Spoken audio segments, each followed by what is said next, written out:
Le prince Andrew a été surnommé Hermilanedi et accusé d'être responsable devant personne par un député travailliste au cours de ses nombreux voyages en avion et en hélicoptère alors qu'il exerçait encore des fonctions royales.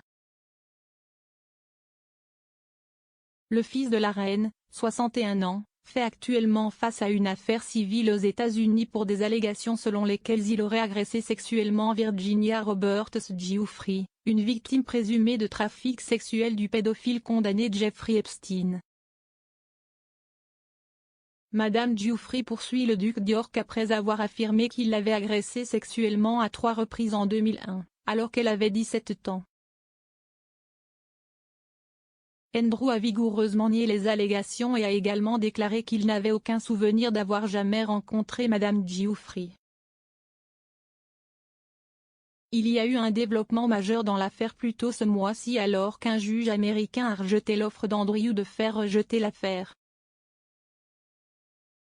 Après une audience à New York, le juge a déclaré que l'affaire pourrait être jugée, potentiellement dès cet automne. Il est apparu hier soir qu'Andrew a demandé un procès devant jury et qu'il a réfuté en 73 points les allégations dans lesquelles il a nié tout acte répréhensible. Au milieu de l'affaire en cours contre Andrew, la reine l'a dépouillé de ses titres et patronage militaire. Le duc d'York s'était déjà retiré de ses fonctions publiques en 2019 en raison d'un contre-coup sur une interview sur sa relation avec Feu Epstein. Alors que la vie d'Andrew a été examinée récemment, l'un de ses anciens surnoms, Hermilanedi, a refait surface. Andrew a reçu le surnom des journaux en raison de son penchant pour dépenser des milliers de livres en voyages aériens de luxe. Les critiques ont accusé le royal d'être irresponsable de ses voyages à l'étranger, dont certains ont été payés par les contribuables. Certains de ces voyages ont eu lieu au cours des 10 années passées par Andrew en tant que représentant spécial du Royaume-Uni pour le commerce et les investissements internationaux. Le duc a été nommé envoyé commercial en 2001 après avoir pris sa retraite de la Royal Navy, mais a quitté le poste en 2011.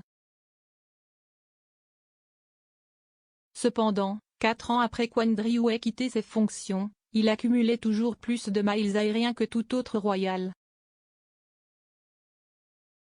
Le Daily Telegraph a cité feu le député travailliste Paul Flynn à propos des nombreux voyages d'Andrew en 2015.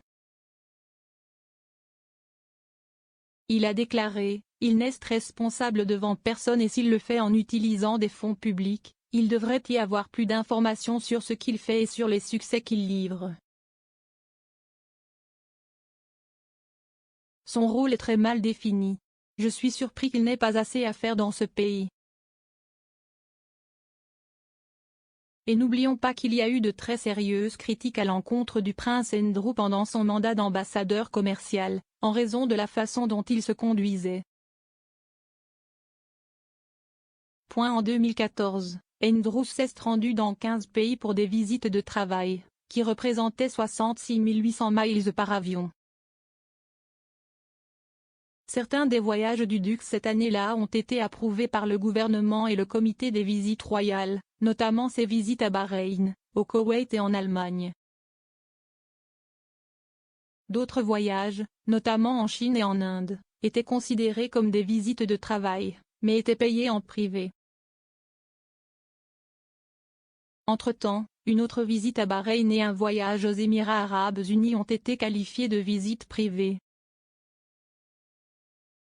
Un porte-parole du palais de Buckingham a déclaré à l'époque, le duc effectue des visites officielles à l'étranger comme les autres membres de la famille royale à la demande du gouvernement de Sa Majesté et tel qu'approuvé par le comité des visites royales. Ils ont ajouté, nous ne commentons pas les voyages privés des membres de la famille royale. Certaines des critiques adressées à Andrew au sujet de son voyage portaient sur lui combinant des voyages de golf avec des engagements officiels.